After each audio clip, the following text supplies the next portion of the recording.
কোনো মুসলমানের জন্য জায়েজ নয় যে সে 31st নাইট পালন করবে, 0 আওয়ার পালন করবে, এই নগ্নতার মধ্যে যুবক যুবতীর একাকার হয়ে যাবে। এর মধ্যে তারা নাইট ক্লাব সহকারে বিভিন্ন ক্লাবের মধ্যে জেলা শহরের মধ্যে তারা এই নগ্নতাকে প্রমোট করবে। সতর্ক সাবধান।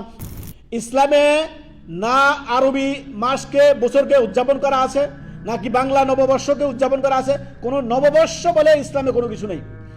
যদি ইসলামে নববর্ষ উদযাপন করা থাকতো তাহলে আরবি নববর্ষকে আমরা উদযাপন করতাম। ইসলামে নাই, আমরা সেটা করি না। আর সেখানে বাংলা ইংরেজি তো কোনো প্রশ্নই আসে না। যেখানে আরবিও নাই সেখানে বাংলা ইংরেজির কিসের প্রশ্ন বলেন তো? তো সেইখানে মুসলিম যুবক যুবতীরা, মুসলিম তরুণ সমাজ কিভাবে তারা 31st নাইট নামের এই 0 আওয়ার নামের এই নগ্নতার মধ্যে তারা এই রাতে ডুবে যাবে। তারা ভুলে গেছে তার রসুলের আদর্শ, তারা ভুলে গেছে কোরআনের মেসেজ, কোরআনের বার্তা। এরা দিন থেকে এমনভাবে ছিটকে গেছে, আল্লাহ এবং তার রসুলের কথা তার কানে যায় না, মুহাম্মদ সাল্লাল্লাহু আলাইহি সাল্লামের আদর্শের কথা তারা জানে না।